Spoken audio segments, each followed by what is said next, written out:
नमस्कार friends, competitive exam की class में आज हम अंतःस्रावी ग्रंथियां और हार्मोनों के बारे में फिर से पार्ट 2 पढ़ने वाले हैं। तो देखिए, पार्ट फर्स्ट में अपन ने हाइपोथैलेमस, पीयूष और पीनियल के बारे में पढ़ लिया था। आज हम गले की ग्रंथियां थायराइड और पैराथायराइड और वक्षस्थल तथा अन्य ग्रंथियों के बारे में पढ़ने वाले हैं। सबसे पहले देखिए थायराइड ग्रंथि। थायराइड ग्रंथि, इसे हिंदी में औटू ग्रंथि भी बोला जाता है। ध्यान रखना, औटू ग्रंथि, क्योंकि सारे नाम हमें याद रखने पड़ेंगे, क्योंकि कई बार कंपटीशन एग्जाम में औटू ग्रंथि के बारे में पूछ लिया जाता है और थायराइड और औटू एक ही है। अब देखो थायराइड ग्रंथि, सबसे पहली बात तो आकार थायराइड ग्रंथि का तो ये होती है अंग्रेजी वर्णमाला के एच आकार जैसी। ये होती है श्वास नली के दोनों ओर, श्वास नली के दोनों ओर पाई जाती है, दोनों ओर पाई जाती है। दूसरी बात, हमारे शरीर की सबसे बड़ी अंतःस्रावी, सबसे बड़ी अंतःस्रावी ग्रंथि है। चलो अगली बात करते हैं, इसका रंग होता है, वो रंग होता है गुलाबी। ये द्विपालित ग्रंथि है। कैसी है? द्विपालित, यानी कि दो पालियों में बटी रहती है। ये द्विपालित ग्रंथि है और इससे हार्मोन जो स्रावित होता है वो होता है थायरोक्सिन हार्मोन। कौन सा हार्मोन? Thyroxine hormone.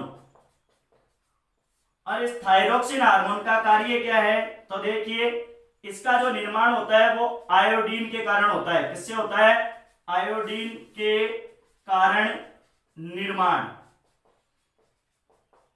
देखो, यदि थायरोक्सिन हार्मोन की कमी हो गई तो कमी होने से इसमें रोग हो जाता है गलगंड, घेंगा, या इसी रोग को बोले तो बोलेंगे गोइटर। गोइटर रोग हो जाता है। और ये गलगंड, घेंगा या गोइटर रोग क्या है? गला सूजकर बाहर की ओर लटक जाता है। तो इसके मैं लक्षण आपको बता देता हूं। गला सूजकर बाहर की ओर लटक जाता है।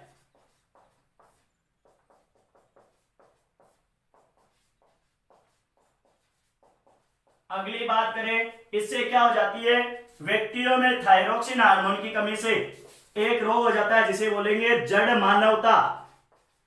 जड़ मानवता क्या है भाई? जड़ मानवता, इसमें क्या होती है? लैंगिक परिपक्वन में कमी आ जाती है। लैंगिक परिपक्वन में कमी, यानी कि बोले तो बांझपन का शिकार हो जाता है व्यक्ति। बांझपन। एक देखो, मैक्सीडेमिया रोग हो जाता है। मैक्सीडेमिया रोग, इसकी कमी से।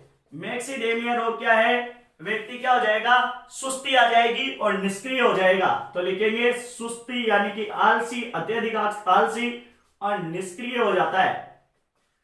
और बताता हूं, ये जो ग्रंथि है थायराइड ग्रंथि है, वो मछली में, किसमें? मछली में जल का संतुलन बनाए रखती है। किसका संतुलन बनाती है? जल का संतुलन बनाती है। और मेंढक में देखिए, मेंढक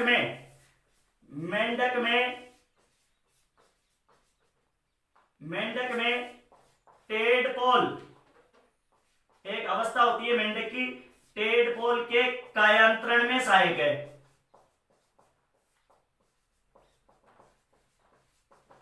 तो इतनी सारी बातें हमने थायराइड ग्रंथि के बारे में पढ़ी। अब देखिए, गले की दूसरी ग्रंथि है, वो है पैराथायराइड ग्रंथि। कौन सी ग्रंथि है भाई? पैराथायराइड ग्रंथि। ये भी किसमें पाई जाती है? गले में पाई जाती है। ये जो पैराथायराइड ग्रंथि है वो थायराइड ग्रंथि से चिपकी हुई रहती है। किससे? थायराइड से चिपकी हुई रहती है। अब देखो अगली बात, ये क्या करती है? ये कैल्शियम और फास्फेट, किसमें भाई? कैल्शियम व फास्फेट के स्तर को बनाए रखती है। के स्तर को बनाए रखती है। किस प्रकार से बनाए रखती है देखना, मैं आपको बता देता हूं। इससे दो हार्मोन स्रावित होते हैं। एक हार्मोन तो हो गया अपने पास में, कौन सा? पैराथार्मोन। कौन सा हार्मोन हो गया? पैराथार्मोन हार्मोन, और एक हो गया कैल्सिटोनिन। कौन सा हो गया? Calcitonin hormone. देखो ये जो हार्मोन है पैराथार्मोन हार्मोन, ये कब स्रावित होता है? ये होता है हाइपोकैल्सिया के समय। हाइपोकैल्सीमिया, हाइपोकैल्सीमिया का मतलब है कि कैल्शियम की तो कमी हो जाती है। कब? हाइपोकैल्सीमिया का मतलब हो गया कैल्शियम आयन की कमी होने पर। क्या होने पर भाई? कमी होने पर। क्योंकि ये क्या कर देता है कि कैल्शियम के स्तर को तो कम करता है और फास्फोरस के स्तर को, फास्फेट के स्तर को क्या कर देता है? बढ़ा देता है। और कैल्सिटोनिन जो हार्मोन है ये स्रावित होता है हाइपर कैल्सीमिया के समय। तो हाइपर कैल्सीमिया क्या है? जिस समय कैल्शियम आयन की सांद्रता बढ़ जाती है। किसकी सांद्रता बढ़ जाती है? कैल्शियम आयन की सांद्रता बढ़ने पर।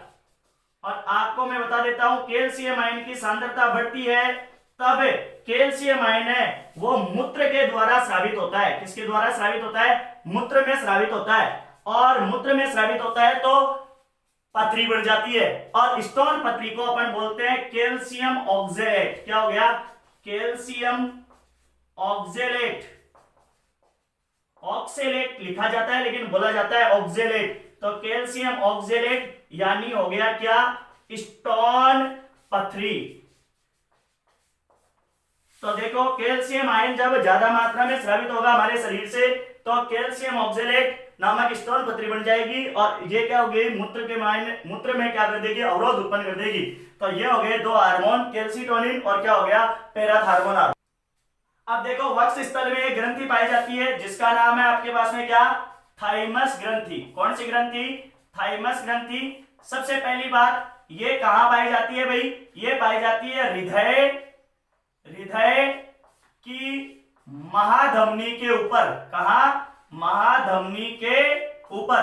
देखो हृदय वाला कॉन्सेप्ट मैंने अच्छी तरीके से बता रखा है। तो हृदय और महाधमनी के ये ऊपरी भाग में पाई जाती है, और ये बच्चों में ज्यादा विकसित होती है। किसमें ज्यादा विकसित होती है? बच्चों में ज्यादा विकसित होती है, और यौवनारंभ में सिकुड़ जाती है।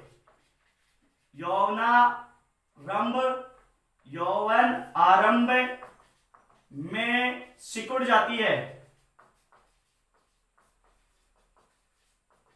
इससे जो हार्मोन स्रावित होता है वो थाइमोसिन हार्मोन स्रावित होता है। थाइमोसिन हार्मोन स्रावित करती है ये। अब देखो ये क्या करता है? ये लिफोसाइट व थाइमोसाइट कोशिकाओं के निर्माण को प्रेरित करता है। कोशिकाओं के निर्माण को प्रेरित करता है, और प्रतिरक्षा को मजबूत कर देता है। किसको मजबूत करता है भाई? प्रतिरक्षा जो तंत्र है, जो रोगों से लड़ने की जो क्षमता रखता है, उस तंत्र को, प्रतिरक्षा तंत्र को मजबूत करता है।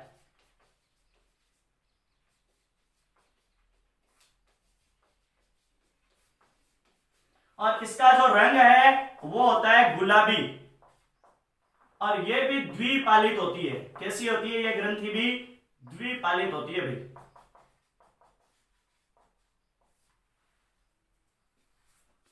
अब देखो अगली ग्रंथि अपने पास में अधिवक्र ग्रंथि। वक्र का मतलब हो गया भाई किडनी, और अधि का मतलब हो गया ऊपर, यानी कि किडनी के ऊपर पाई जाती है। और देखो इसको इंग्लिश में बोलते हैं एड्रिनल ग्रंथि। तो सबसे पहले देखिए आप अधिवक्र ग्रंथि के बारे में। अधिवक्र ग्रंथि कहां पाई जाती है? किडनी के ऊपरी भाग में। कहां पाई जाती है भाई? किडनी के ऊपरी भाग में पाई जाती है।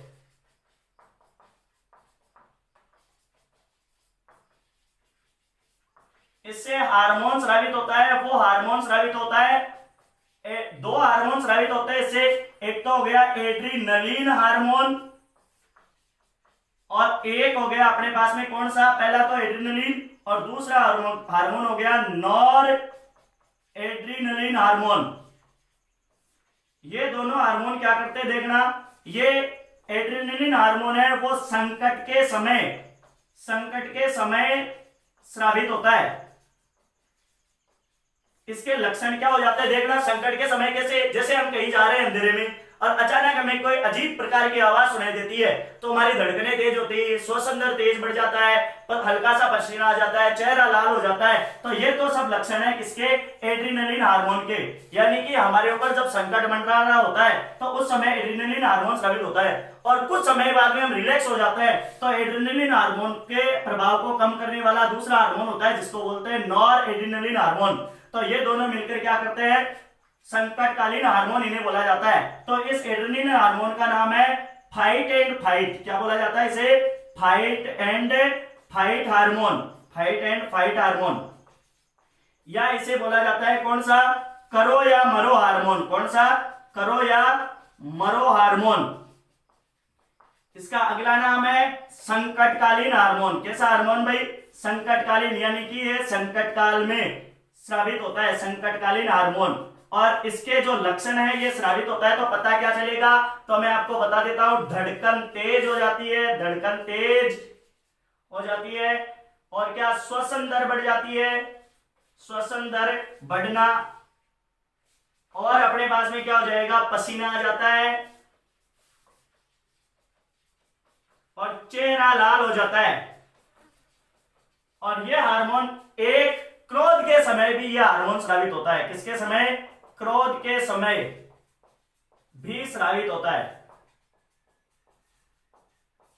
अब देखिए अगली ग्रंथि है अग्नाशय। जो अग्नाशय अपने पास में अंतःस्रावी ग्रंथि भी है और बहिस्रावी ग्रंथि है, इसे मिश्रित ग्रंथि बोला जाता है। चलो देखिए एक बार इसको, फिर हम अग्नाशय के बारे में पढ़ें। देखो अगली ग्रंथि है अग्नाशय ग्रंथि। ये जो ग्रंथि है वो अंतःस्रावी भी है और बहिस्रावी भी है, जो हमने पिछली क्लास में पढ़ा था। इसलिए इस ग्रंथि को क्या बोलते हैं अपन, मिश्रित ग्रंथि। तो सबसे पहले यहां से कई बार क्वेश्चन पूछा जाता है निम्न में से मिश्रित ग्रंथि है, तो मैंने मिश्रित ग्रंथियों के नाम बताए थे। अब देखो अग्नाशय ग्रंथि का आकार, तो ये इसका आकार होता है अंग्रेजी वर्णमाला के यू आकार का। कैसा होता है, अंग्रेजी वर्णमाला के यू जैसा होता है। अगला देखिए ये क्या करती है, ये दो हार्मोनों का स्रावण करती है। एक तो हो गया अपने पास में इंसुलिन और एक हो गया अपने पास में क्या, ग्लूकेगॉन। देखो इंसुलिन और ग्लूकेगॉन क्या करते हैं दोनों मिलकर। देखो सबसे पहले इंसुलिन जो हार्मोन है वो अग्नाशय ग्रंथि के लैंगरहैंस, कौन से, लैंगरहैंस द्वीप की बीटा कोशिका से, कौन सी कोशिका से, बीटा कोशिका से स्रावित होता है। कौन सी कोशिका से स्रावित होता है, बीटा कोशिका से स्रावित होता है। और अब देखिए ये जो ग्लूकेगॉन है ये भी लैंगरहैंस कोशिका से, कौन सी, लैंगरहैंस द्वीप की एल्फा कोशिका से, कौन सी कोशिका से, एल्फा कोशिका से स्रावित होता है। दोनों मिलकर ये क्या कर देता है, रक्त में शर्करा की मात्रा को नियंत्रित करते हैं। दोनों मिलकर किसकी मात्रा को नियंत्रित करते हैं, शर्करा की। जैसे अपन कोई भी भोजन खाते हैं तो वो भोजन बदल जाता है किसमें भाई, ग्लूकोज में, और यानी कि C6H12 में O6 में बदल जाता है। और यदि हमारे रक्त में ग्लूकोज की मात्रा बढ़ गई तो उस रोग को बोलेंगे अपन कौन सा रोग है, मधुमेह रोग। ग्लूकोज में शर्करा की मात्रा या रक्त में ग्लूकोज की मात्रा ज्यादा बढ़ती है तो उसे बोलेंगे मधुमेह रोग। तो देखो ग्लूकोज को कौन, इंसुलिन बदल देता है किसमें, ग्लाइकोजन में। किसमें बदल देता है भाई, ग्लाइकोजन में। और ये ग्लाइकोजन कहां एकत्रित हो जाता है, ये एकत्रित हो जाता है यकृत में। तो अब ग्लूकोज की मात्रा नियंत्रित हो गई। अब मान लो ग्लूकोज की कमी हो गई रक्त में, तो फिर इस ग्लाइकोजन को वापस ग्लूकोज में बदलने का कार्य करता है कौन, ग्लूकेगॉन। अब देखो मैं आपको क्लियर कर देता हूं। जैसे मान लो अपन ने आज भोजन किया और हमने भोजन ज्यादा मात्रा में कर लिया, या भोजन हमारे शरीर में संचित हो गया किसके रूप में, ग्लाइकोजन के रूप में। जितना भोजन खर्च होता उतना तो खर्च हो गया, अपन ने काम में लिया तो काम में धीरे धीरे वो काम में आ गया। अब बाकी जो ग्लूकोज बच गया वो किसमें बदल गया भाई, ग्लाइकोजन में, और यकृत में संचित हो गया। किसने किया, इंसुलिन ने। अब क्या हुआ, मान लो हमने कई बार हम भूखे रहे, घर से बाहर रहे, तो हमें भोजन की आवश्यकता हुई, तो हमारी भूख मर गई, हमें से बोलते हैं भूख मर गई, इसका मतलब ये हो गया कि यकृत में जो भोजन संचित था ग्लाइकोजन के रूप में, वो ग्लूकेगॉन ने क्या कर दिया, वापस ग्लूकोज में बदल दिया और हमें एनर्जी मिल गई। तो इस तरीके से क्या हो जाता है, इंसुलिन और ग्लूकेगॉन दोनों मिलकर किसका निर्माण करते हैं भाई, मधुमेह रोग को क्या करते हैं, नियंत्रित करते हैं, और ग्लूकोज की मात्रा को क्या करते हैं, रक्त शर्करा को क्या करते हैं, नियंत्रित करते हैं। और मधुमेह रोगी को इंसुलिन का इंजेक्शन दिया जाता है। किसका इंजेक्शन दिया जाता है, मधुमेह रोगी को इंसुलिन का इंजेक्शन दिया जाता है।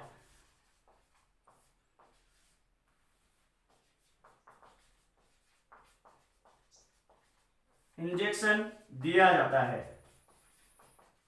ये अपने पास में सामान्य जानकारी थी इसकी। अब देखो दो ग्रंथियां वर्षण और, अब देखिए नर में एक ग्रंथि पाई जाती है जिसे क्या बोलेंगे, वर्षण। और ये वर्षण जो ग्रंथि है वो पाई जाती है नर में, हार्मोन स्रावित होता है। वो हार्मोन कौन सा स्रावित होता है, टेस्टेस्टेरोन हार्मोन।